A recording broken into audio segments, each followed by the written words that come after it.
আমি মাঝে মধ্যেই দুটো পোস্ট আমার ফেসবুক প্রোফাইলে শেয়ার করি। কি? নতুন বিশ্ব ব্যবস্থার অন্যতম প্রধান টার্গেট মধ্যবিত্তের বিনাশ। শুধু টপ আর বটম থাকবে, টপের অনুগ্রহে বটমকে বাঁচতে হবে। আরেকটি পোস্ট কি? বাগান ধ্বংস করতে চাইলে প্রথমেই মালিকে ম্যানেজ করতে হয়। গাছালি নষ্ট করার পরেই মালিদের পালা। ঠিক ধরেছেন। আজকের ভিডিওর কি বিষয়? আরজি কর বিচার কারা চাইছে? আরও একবার বলি, আরজি কর বিচার কারা চাইছে? এবার একটু রিলেট করে দিই, না হলে বুঝতে অসুবিধে হবে আপনাদের। যে প্রথমে দুটো পোস্টের কথা বললাম, আবার আরজি কর বিচার কারা চাইছে, তার সঙ্গে এই দুটো পর্যবেক্ষণ যা পোস্ট আকারে মাঝে মধ্যেই আমি ফেসবুকে দিয়ে থাকি, তার কী সম্পর্ক? গভীরতর সম্পর্ক, গভীর সম্পর্ক। এই যেমন ধরুন মালি এবং বাগানের ব্যাপারটা কি? সরকারি শিক্ষার ক্ষেত্রে গাছপালা, ফুল ফল কারা? পড়ুয়ারা। তারাই বিদ্যালয়ে আসে। অবশ্যই সরকারি বিদ্যালয়ের কথা বলছে, কারণ বেসরকারিকরণের যুগ নতুন বিশ্ব ব্যবস্থায়, তো সরকারি ব্যবস্থাকেই তো ধ্বংস করতে হবে।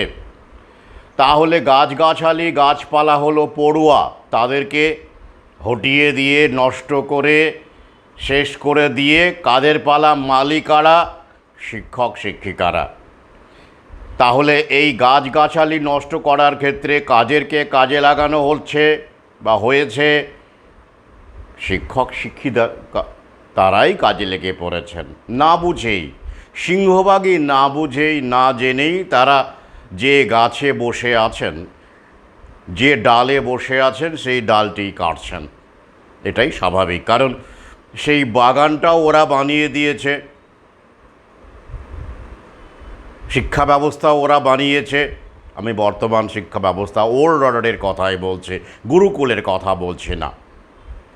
আবার ওরাই পড়ুয়ার মগজ ধোলাইয়ের জন্য, গাছগাছালি রক্ষণাবেক্ষণের জন্য মালি মানে শিক্ষক শিক্ষিকাদের নিয়োগের ব্যবস্থা করেছে সুযোগ সুবিধা দিয়ে। এখন ওরাই নতুন বিশ্ব ব্যবস্থায় এই ওল্ড অর্ডারের শিক্ষা ব্যবস্থাকে ভাঙছে। আর এবার আসি চিকিৎসার ক্ষেত্রে। কি? এখানে বাগান, এই যে বাগান, সরকারি চিকিৎসা ব্যবস্থার বাগান, তাতে গাছপালা কারা? রোগীরা। আর মালিকারা? চিকিৎসকরা। তো এই ক্ষেত্রে এই বাগানটিকে ধ্বংস করতে গেলে কাদের কাজে লাগাতে হবে? চিকিৎসকদেরই কাজে লাগাতে হবে।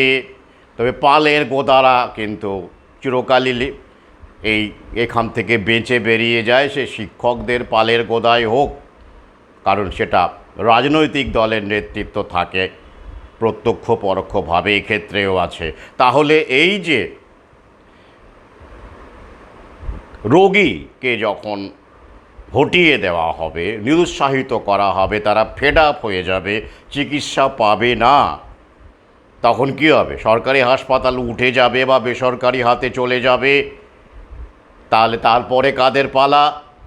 মালিদের পালা। এখানে মালিকারা? সরকারি শিক্ষকেরা অবশ্যই, তারাই এখানে মালি। তাহলে তাদেরকে দিয়েই কিন্তু এই কাজটি করানো হচ্ছে, এবং তারা টপ লেভেলের দু একজন ছাড়া বাকিরা কেউই বুঝতে পারছেন না। আর এই ব্যবস্থাটাও ওরাই করেছে। জায়নিস্ট প্রভুরা এই চিকিৎসা ব্যবস্থা, মডার্ন মেডিসিনকে জনগণের ওপর চাপিয়ে দিয়ে সবচেয়ে সেরা বলে ওরাই করেছে। এখন ওরাই আরেকটি সিস্টেম রিসেট করে চালু করতে চাইছে, যেখানে মানুষের ভূমিকার চাইতে মেশিন, এআই, রোবোটিক্সের ভূমিকা অনেক বেশি লাভজনক হবে ওদের কাছে এবং অনেক বেশি গুরুত্বপূর্ণ হবে এবং অনেক বেশি রকম টোটাল কন্ট্রোল কায়েম করতে সাহায্য করবে। আর আরেকটি পোস্ট কি করেছি, মধ্যবিত্তের বিনাশ। আগে হ্যাঁ, যাদের কথা বলছি এই দেখুন, সরকারি শিক্ষক এবং এই সরকারি চিকিৎসক, এরা কিন্তু মধ্যবিত্তেরই মধ্যেই পড়ে। আগে হ্যাঁ, অর্থাৎ এই যে বিনাশ ক্রিয়া চলছে তারই অঙ্গ হিসেবে এই দুটো কার্যকলাপ এই মুহূর্তে চলছে। গণপরিবহনও আগেই শুরু হয়েছে, আগামীতে দেখতে পাবেন গণপরিবহনের ক্ষেত্রে, রেলের ক্ষেত্রে কি ঘটনাগুলো ঘটে। দুর্ঘটনা আগামীতে আরও বাড়বে। দূরপাল্লার ট্রেনে সাবধানে যাতায়াত করবেন অন্তত আগামী 2-3 বছর। তাহলে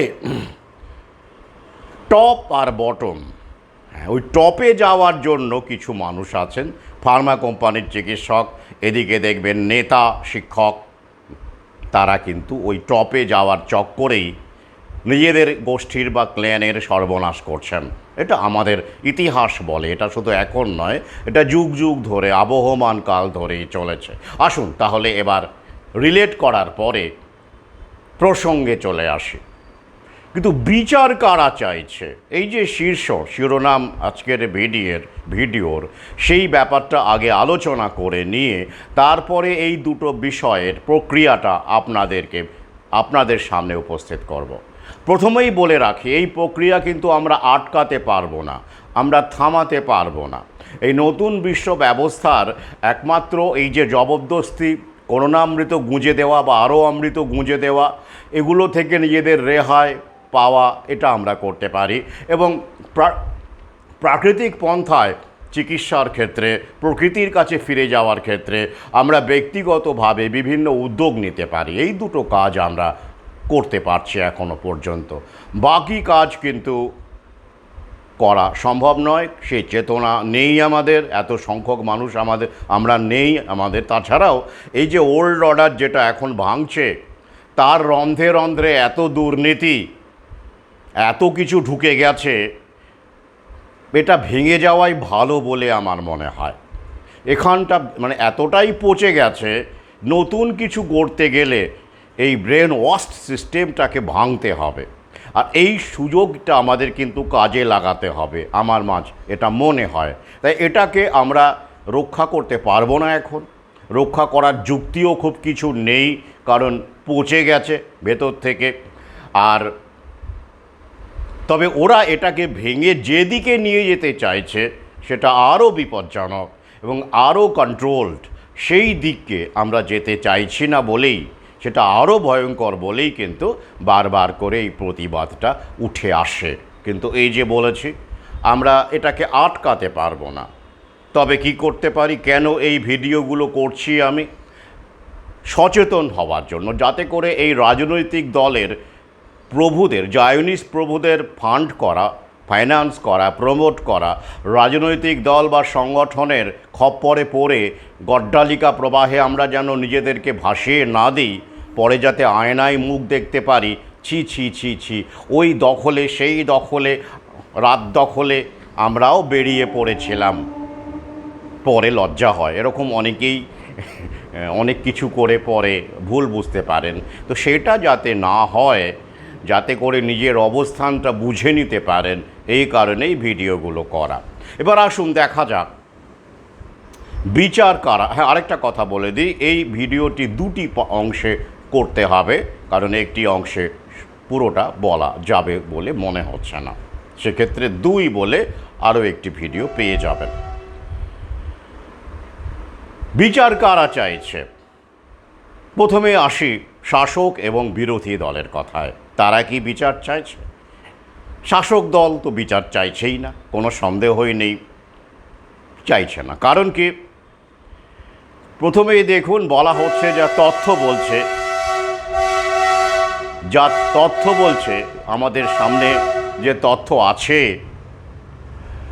তাতে করে দেখা যাচ্ছে যে ধর্ষিতার মৃতদেহটি পুড়িয়ে ফেলার চেষ্টা করা হয়েছিল। কেন? প্রমাণ লোপ করার জন্য, স্বাভাবিক। এটা করার চেষ্টা হয়েছিল, এটা আমরা জানি। অর্থাৎ তারা চাইছে না, চাইনি। কিন্তু প্রশ্ন হচ্ছে সঙ্গে সঙ্গে যারা জড়ো হয়ে গেল, মানে বিরোধী পক্ষ, বর্তমানে অবশ্যই আপনারা সবাই জানেন আন্দোলন যেটা স্বতঃস্ফূর্তভাবে দলমত নির্বিশেষে অনেকে যোগ দিয়েছিলেন, সেটা এখন মার্ক্সবাদী, আমি বলি মার্ক্সবাদী, মানে এরা ওই করোনার সময় এরা মাস্ক পরে পিপিই কিট পরে মৃতদেহ দাহ করেছিল এবং প্যানিক বিস্তার করেছিল, এবং ফার্মা কোম্পানির একটা বড় উইং হিসেবে এরা কাজ করে, ওই যে বিজ্ঞানসম্মত দল বলে। তো সুতরাং এটা নিয়ে তো সন্দেহের ব্যাপার নেই যে একেবারে বলশেবিক বিপ্লবের সময় থেকে তাদের ভূমিকা আমরা জানি, এই মতবাদটির ভূমিকা আমরা জানি।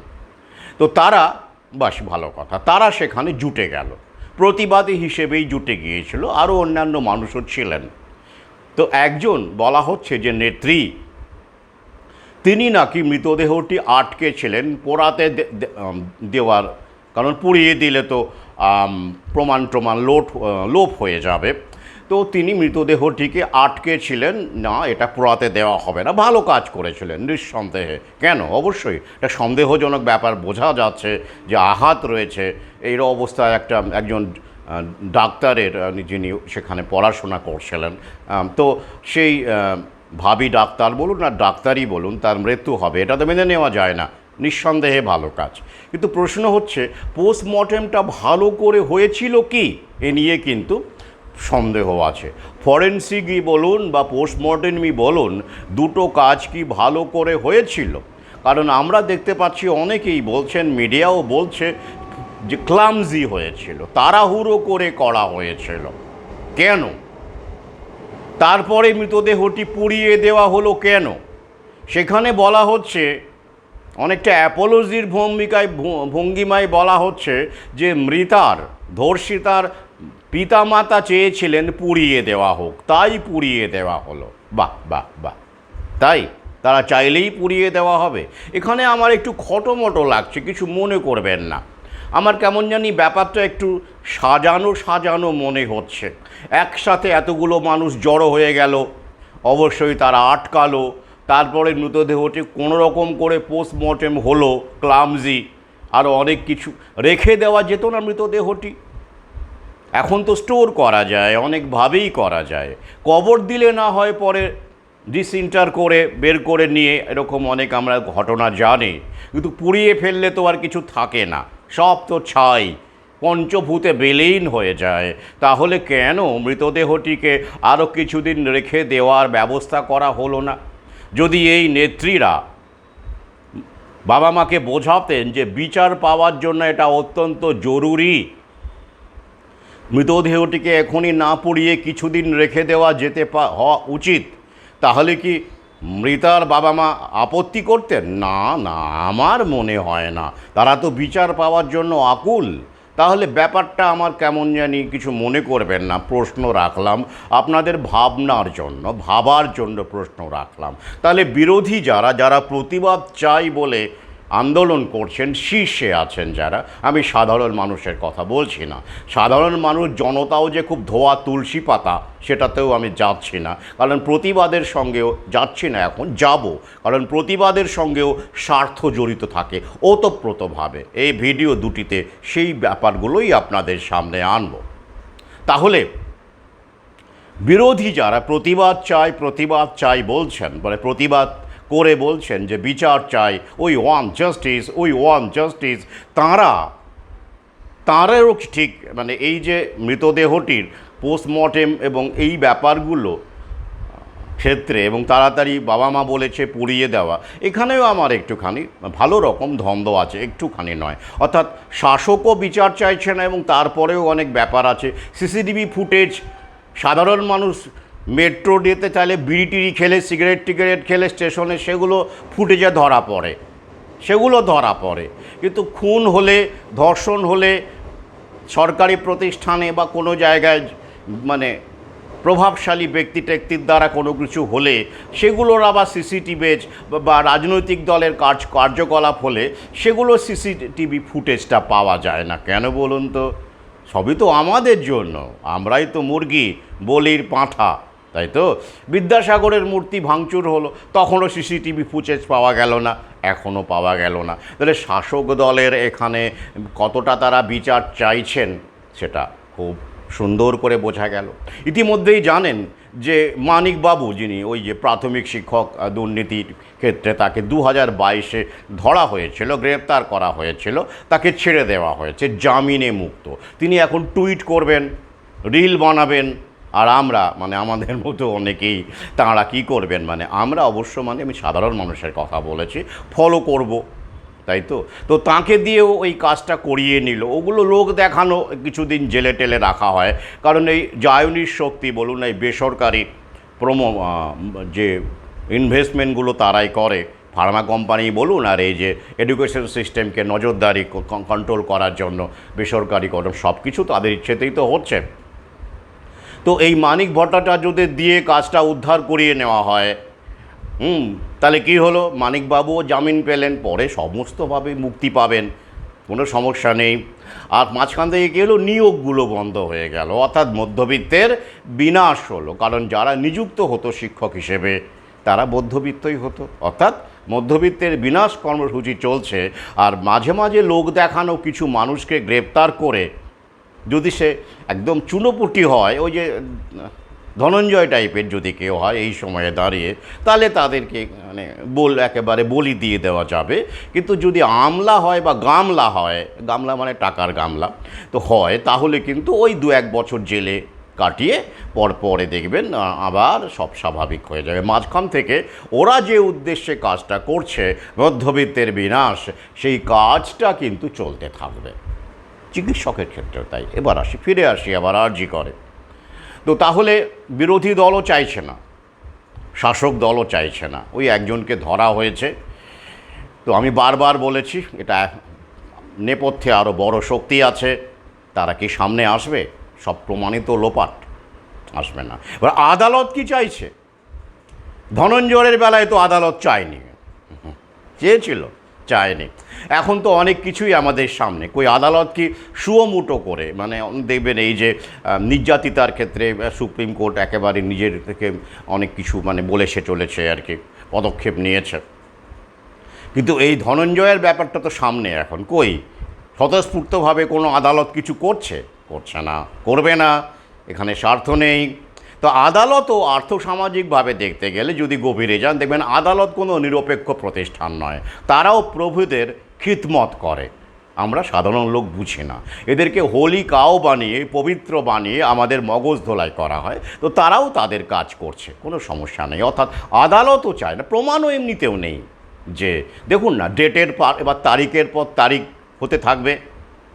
যেমন ডিএ মামলা কি হলো, কন্ট্রোলড অপোজিশন দিয়ে মামলা করিয়ে সাধারণ জনগণ থেকে শিক্ষকদের আরও বেশি বিচ্ছিন্ন করে, কারণ এই শিক্ষকরা তো লকডাউনের প্রতিবাদ করেননি, খেটে খাওয়া মানুষের আত্মহত্যা তখন বেড়ে গিয়েছিল, রুজি রুটির পথ বন্ধ হয়ে গিয়েছিল, তখন তারা ঘরে বসে মাইনে নিয়েছেন, তখনই তারা গণশত্রু হয়ে গেছেন, জেনে বা না জেনে। প্রশাসন সেটাই চেয়েছিল। আবার ডিএ আন্দোলনটাকে উস্কে দিয়ে প্রমোট করে আবার তারা জনগণের শত্রু হয়ে গেছে, তাদেরকে দিয়ে আবার বলানো হচ্ছে ভাতা, লক্ষ্মীর ভাণ্ডারকে ব্যঙ্গ আসছে এক এক করে, অর্থাৎ বিচ্ছিন্ন হয়ে গেছে তারা, তাই তো? তো একই রকমভাবে এবার দেখুন, এই সাধারণ জনগণ থেকে ভুক্তভোগী সাধারণ মানুষ, যাদের ভিক্ষাজীবী, ভাতাজীবী বলে ইতিমধ্যেই তো একটা শ্রেণী শাসকরাই তৈরি করেছেন, মাননীয়াই তৈরি করেছেন, প্রভুদের ইচ্ছেতেই করেছেন, তাদের একটা সেক্টর শ্রেণী হয়ে গেছে। তাদের থেকে, তাদের চোখে শিক্ষকরা ইতিমধ্যেই আবার দুর্নীতি, ঘুষ, এসব কত কাহিনী, প্যানেলের পর প্যানেল ঝুলিয়ে রাখা, ক্যান্সেল। এই চিকিৎসকরাও সেখানে যুক্ত হয়ে গেলেন, কারণ সরকারি চিকিৎসা নেওয়ার জন্য সাধারণ মানুষই যান, এই ভাতাজীবীরাই বেশিরভাগ যান। তো তারা সেখানে কি চিকিৎসা পাচ্ছেন না পাচ্ছেন সেটা আপনারাই জানেন। যদিও এখন ওরা প্রচার করছে, পাল্টা চলছে, এরা বলছে যে না, এত লোক মারা যাচ্ছে চিকিৎসার অভাবে, এরা বলছে আবার ডাক্তারদের দিয়ে বলাচ্ছে না না না, চিকিৎসা ঠিকঠাক চলছে, সিনিয়র ডাক্তাররা কাজ করছেন, প্রফেসররা কাজ করছেন। তাহলে কোনটা সত্যি? নিজে গিয়ে দেখে আসুন না, অত দরকার নেই। সোশ্যাল মিডিয়ায় কে কী কোনটা বলছে, কার পক্ষে বলছে, কোন পক্ষে, দরকার নেই।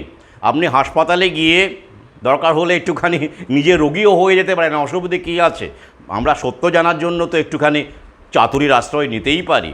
আমি বহুবার নিয়েছি, গেলেই বুঝতে পারবেন সেখানে অবস্থাটা কী চলছে। ওসব দেখে দরকার নেই কে কী বলছে, নিজে উপলব্ধি করুন। সরকারি হাসপাতাল কাছাকাছিই পেয়ে যাবেন, চলে যান, দেখুন কি হচ্ছে সেখানে। তো যাই হোক, তাহলে কি হলো, চক্ষুশূল হয়ে গেছে, একদিকে শিক্ষকরা হয়ে গেছেন, একদিকে জুনিয়র ডাক্তাররা, সিনিয়ররাও আছেন, তবে তারা একটু অন্য ভূমিকায় আছেন, আসছে এক এক করে। তাহলে চাইছে না আদালতও, আর কি বলবো বলুন, বুঝে নিন। তাহলে শাসক দল নয়, চাইছে না, বিরোধী যারা আন্দোলন করছে তারাও নয়, আচ্ছা আদালত নয়, নয়, তাহলে কারা? তাহলে কেন এটা কেন হচ্ছে, আমরা কোন দিকে যাচ্ছি? আবার দেখুন, তাহলে প্রতিবাদ এখন বলা হচ্ছে কি না, সাধারণ মানুষ প্রতিবাদ চাইছে, জনতা প্রতিবাদ চাইছে, জনতা এটা বলা হচ্ছে, জনগণ চাইছে। আমরা জানি আমাদের দেশে গণতন্ত্রে যে কোনো কিছু হলেই জনতা চাইছে, মানুষ চাইছে, জনগণ চাইছে, জনগণের চাইছে, এই রকম বলে দেওয়া হয়। এবার আসুন এই জনতার কথাতেই আসি, তারাও কি খুব প্রতিবাদ চাইছে, মানে প্রতিবাদের জন্য প্রতিবাদ করছে, মহৎ উদ্দেশ্যে প্রতিবাদ করছে? বাস্তবে যদি আমরা গভীরে যাই তা কিন্তু আপনারা পাবেন না। আসুন দেখে নেওয়া যাক। প্রথমেই আসে এই প্রতিবাদে কারা অংশ নিয়েছেন। ভাতাজীবী নেই, বুঝতেই পাচ্ছেন নেই তারা, তাদেরকে উদ্দেশ্যে মানে অনুদান যারা নিয়ে থাকেন তাদেরকে অলরেডি তারা কারা আছেন? সরকারি শিক্ষক আছেন, সবাই না হলে উল্লেখযোগ্য অংশ, চিকিৎসক তো আছেনই, অর্থাৎ মধ্যবিত্ত। এবং আর কারা আছেন? শিক্ষিত বেকার যুবক যুবতী, অশিক্ষিত ওই রং মিস্ত্রি, ছুতোর, এগরোল বিক্রেতা তেমন পাবেন না। তাহলে কারা আছে মূলত?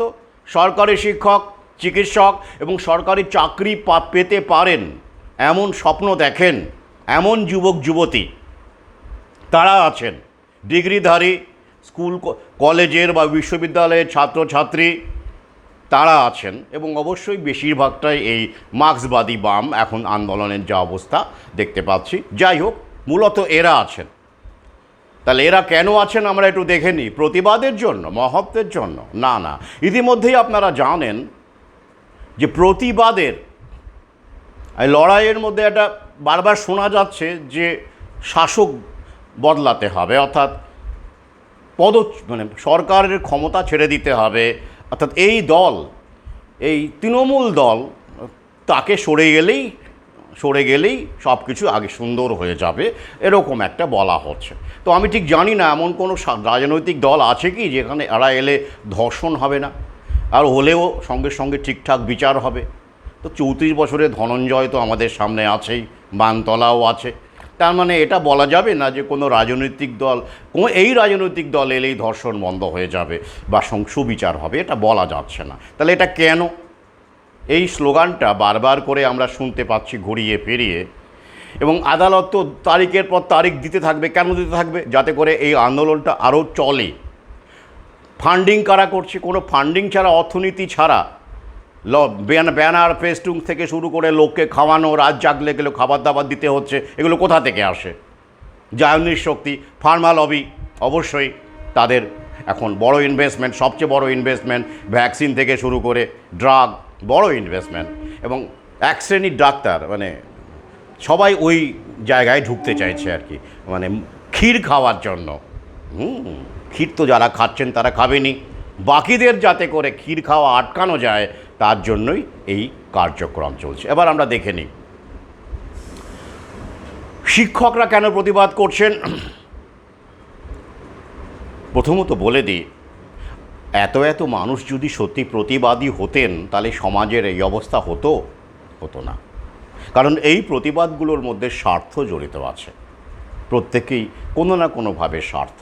এই যেমন শিক্ষকদের ক্ষেত্রে ডিএ পাচ্ছেন না, মার্জনা করবেন, ব্যতিক্রম থাকতে পারেন, এই ক্ষোভটা কিন্তু কাজ করছে, পরিষ্কার কথা। কেন্দ্রীয় হারে ডিএ তো দেননি, মাননীয়া দেননি, ক্ষেপে আছেন। অর্থাৎ আপনারা জানেন যে সবসময় কোনো শাসক দল ক্ষমতায় থাকলে, বেশি দিন ক্ষমতায় থাকলে একটা অ্যান্টি এস্টাবলিশমেন্ট ট্রেন্ড তৈরি হয়েই যায়। তো তার বিভিন্ন কারণও থাকে। এই যেমন ডিএর কারণে অনেক শিক্ষক ক্ষুব্ধ হয়ে আছেন। তো তারা এই আন্দোলনটাকে দেয়, যখনই ক্ষমতার ছাড়ার কথা বলা হচ্ছে তিনি খরা তৃপ্ত হচ্ছেন। তারা ভাবছেন যে সরকার বদলে গেলে সত্যি তারা ডিএটা পাবেন। তারা তো আর নতুন বিশ্ব ব্যবস্থার ব্যাপারটা জানেন না যে আসলে ডিএ যে দলই আসুক নিয়োগও হবে না, ডিএও পাবেন না। এরকমই চলতে থাকবে যতক্ষণ না পর্যন্ত মালিকে পুরো নির্মূল করা যায়, তাই তো? কিন্তু তারা তারা তো সেটা জানেন না। তারা ভাবছেন তাই তো, হ্যাঁ আশা আছে, জুটে যায়। শুধু তাই নয়, এই শিক্ষকদের সন্তান সন্ততি তারা তো ম্যানুয়াল লেবার করে খেতে বেঁচে থাকতে পারবে না, এগরোল বিক্রি করতে পারবে না, মুরগি কাটতে পারবে না, টোটো চালাতে পারবে না, বেশিরভাগই পারবেন না। তাহলে কি হবে? তারা চাইবেন তাদের সন্তান সন্ততি, তাদের কী ভেবেছিলেন যে তারা শিক্ষক হবেন, অধ্যাপক হবেন, এসব হবেন, তাই তো? কিন্তু সেই পদ বন্ধ, তারা বুঝে গেছেন, নিয়োগ টিয়োগ বিষ বাও জলে। তো তারা তাদের আগামী প্রজন্মের জন্যও তারা ভাবছেন, তাদের সন্তান সন্ততির জন্যও ভাবছেন যে যদি সরকারটা বদলে যায় তাহলে আবার আগের মতো এসএসসি হবে, আমার ছেলে মেয়ে চাকরি পাবে, অধ্যাপক হবে, স্কুল শিক্ষক হবে, তাই তো? একটা কারণ।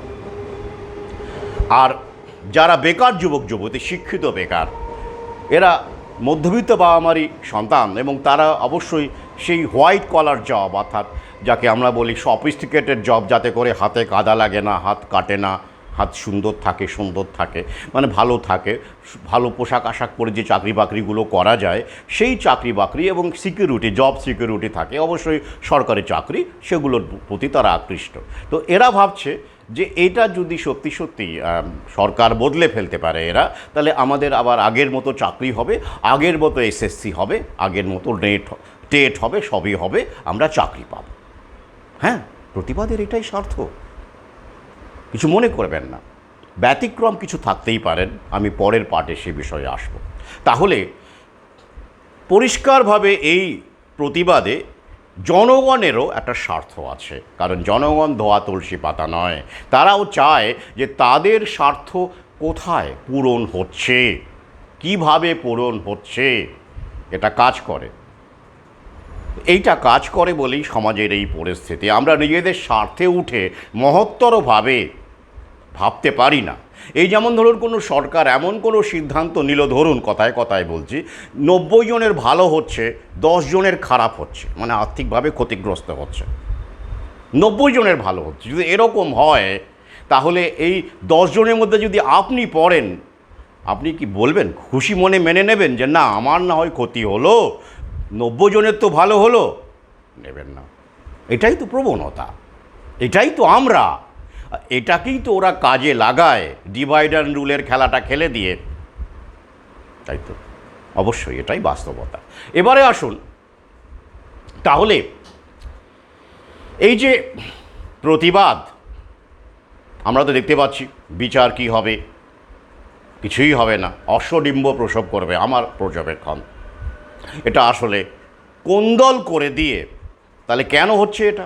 বিচার যখন হবে না এবং যারা প্রতিবাদ করছে তাদের মধ্যেও ব্যতিক্রম বাদ দিয়ে বেশিরভাগই স্বার্থের তাগিদে নিজের নিজের আখের গোছানো যাবে, এই রকম একটা প্রত্যাশা নিয়ে আন্দোলনে যুক্ত হয়েছেন সিংহভাগ মানুষ। ব্যতিক্রমীদের কথায় পরে আসছি। তো তারা কি জানেন যে তাদেরকে ব্যবহার করা হচ্ছে, ইউজ করা হচ্ছে? তাহলে এটার উদ্দেশ্য কী? এটার উদ্দেশ্য খুব সোজা। এই আন্দোলনের উদ্দেশ্য এখন সরকারি, আমি আগেই বলেছি, এবার একটু বিস্তারে বলবো এখানে। উদ্দেশ্য হচ্ছে সরকারি চিকিৎসা ব্যবস্থাকে ধ্বংস করে বেসরকারি চিকিৎসা ব্যবস্থাকে আরও বেশি মুনাফাদায়ক করা। আপনারা জানেন, কিছুদিন আগেই খবর বেরিয়েছিল, বেসরকারি যে হাসপাতাল আছে তাদের মুনাফা 40% বেড়ে গেছে, যেটা আরও বাড়বে। হ্যাঁ, এবারে আসুন, লেটেস্ট যে আমরা খবর পাচ্ছি, কী পাচ্ছি, জুনিয়র ডাক্তাররা নবান্নে আলোচনায় বসতে রাজি হয়েছে। তো এরা বলছে যে ওটাকে লাইভ টেলিকাস্ট করতে হবে, এরকম দাবি। যাই হোক, এরকম বহু দাবি আপনারা শুনতে পাবেন, অনেক কিছু দেখতে পাবেন। এবং সরকারি চিকিৎসা ব্যবস্থা যে কি ভয়ানক, আরজি করের মর্গ যে কত ভয়ানক, এ সমস্ত কিছুই আপনারা এখন জানেন। এদিকে সুপ্রিম কোর্ট বলেছে জুনিয়র ডাক্তারদেরকে কি তারা অবিলম্বে কর্মবিরতি বন্ধ না করলে সাসপেনশনের ব্যাপার আসছে, খাঁড়া ঝুলছে, সেই ব্যাপারে ব্যবস্থা নেওয়ার কথা মাননীয় সুপ্রিম কোর্ট জানিয়েছে। তা সত্ত্বেও জুনিয়র ডাক্তাররা তা শুনছেন না, বলা হচ্ছে খবরে তাই, এবং তারা আন্দোলন চালিয়ে যাচ্ছেন, কর্মবিরতি চালিয়ে যাচ্ছেন।